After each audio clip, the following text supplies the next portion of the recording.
নমস্কার বন্ধুরা, কেমন আছেন সবাই? মৌমিতাস ব্লগ অ্যান্ড ওয়ার্কের একটা ভিডিওতে আপনাদেরকে স্বাগত জানাই। আজকে আমি দেখাবো একটা ফুল লেয়ার হেয়ার কাট। সামনে তো পুজো, আপনারা সবাই জানেন, এবং সেই পুজোতে কি হচ্ছে, সবাই এক একজন ক্লায়েন্টের এক এক রকম ডিমান্ড। তা লেয়ারটা যে আমি কাটবো, লেয়ারটা দুরকমভাবে কাটা যায়। একটা ব্যাক সাইডে ফ্রন্ট মানে ইয়ার টু ইয়ার পার্টিশন করেও একটা লেয়ার কাটা যায়, আবার তারপরে মানে ব্যাকের সাথে মিলিয়ে দিয়ে আবার পুরো হেয়ারটাকে একটু একটু করে সামনের দিকে নিয়ে, সামনের যে সেকশনটাকে প্রথমে হেয়ারটা কাটা হয়, প্রথমে যে সেকশনটা করে হেয়ারটা কাটা হয়, তারপরে ব্যাক সাইডের হেয়ারটা সামনের দিকে নিয়ে এসে 90 ডিগ্রি অ্যাঙ্গেলে তুলে তারপরেও যে কাটিংটা করা হয়, সেটাতেও আস্তে আস্তে লেয়ারটা হয়। এটাতে লেয়ারটা বরঞ্চ বেশি ভালো করে কাটিংটা হয়। যারা ধরো নতুন শিখছো, তারা হয়তো এইভাবে লেয়ারটা কাটতে পারবে না, কারণ এই মেজারমেন্টটা করাটা একটু টাফ। তার থেকে যদি ব্যাক সাইডে পুরো হেয়ারটাকে নিয়ে হাতের মধ্যে ফেলে লেয়ারটা কাটা যায়, তাহলে তোমাদের পক্ষে সুবিধা হবে। কিন্তু যারা পুরনো আছো, তারা খুব ভালোভাবে এটা করতে পারবে, কারণ এই যে সামনের দিকে নিয়ে হেয়ারটাকে কাটা, এই কাটিংটা ঠিক মতন যদি হেয়ারটাকে না ধরা হয়, তাহলে কিন্তু কাটিংটা ভালো হবে না।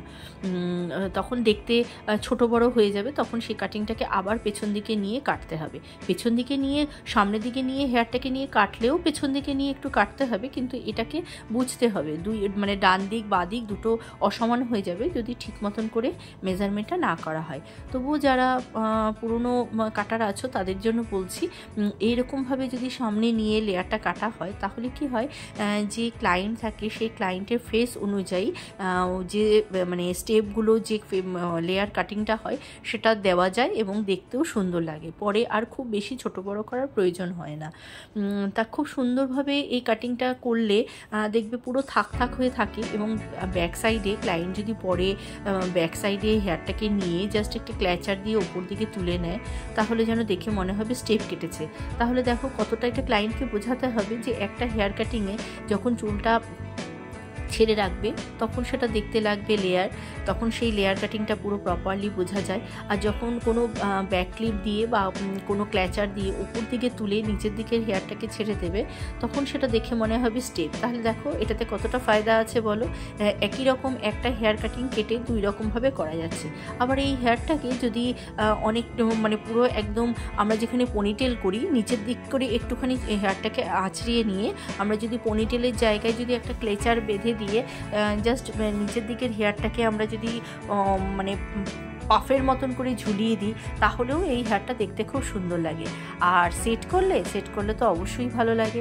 ক্লায়েন্টের ডিমান্ড যদি এরকম থাকে যে হেয়ারটা ছোট করবে না, কিন্তু কাটিং করবে, এবং কাটিংটা যেন খুব সুন্দর হয়, দেখতে যেন হেয়ারটা ভালো লাগে, তাহলে আমি সবাইকেই বলবো, সাজেস্ট করব যে এই রকম হেয়ার কাটিংটা কাটতে। তাতে কি হলো, হেয়ারটা কিন্তু খুব বেশি লস হয় না। স্টেপ কাটিংয়ে যে ব্যাপারটা হয়, স্টেপ কাটিংয়েও দেখতে খুব ভালো লাগে, লং হেয়ারেও ভালো লাগে, শর্ট হেয়ারেও ভালো লাগে, কিন্তু স্টেপ কাটিংয়ে একটা ব্যাপার হয়, একটু হেয়ারটা ছোট হয়ে যাওয়ার সম্ভাবনা থাকে। কিন্তু এই লেয়ারটা যদি সামনের দিকে নিয়ে এসে এরকম করে কাটা যায়, তাহলে কিন্তু হেয়ারটা খুব বেশি ছোট হয় না। যেসব ক্লায়েন্টেরা আছে যে হেয়ারটাকে ছোট করবে না, কিন্তু একটা নতুন একটা হেয়ার স্টাইল দিতে চাইছে এবং হেয়ারটা যাতে খুব বাউন্সি লাগে, সেটাও যেরকম করতে চাইছে, এরকম চাইলে সেই ক্লায়েন্টদেরকে এই হেয়ার কাটিংটা করে দেওয়াই যায়। তাহলে বন্ধুরা, তোমরা আমার সঙ্গে থেকে দেখলে হেয়ার কাটিংটা আমি কেমনভাবে করলাম। তোমাদের যদি এই হেয়ার কাটিংটা ভালো লেগে থাকে, তাহলে ছোট্ট করে একটা লাইক দিয়ে দিও। আর যদি তোমরা অন্য কিছু দেখতে চাও, তাহলে সেটা আমাকে কমেন্ট সেকশনে জানিও। আর যদি মানে খুবই ভালো লাগে আমার এই হেয়ার কাটিংটা, তবে সেটা লাইক, কমেন্ট এন্ড শেয়ার করো। ওকে, এখন টাটা, বাই বাই। সবাই ভালো থেকো, সুস্থ থেকো, সাবধানে থেকো। Bye bye.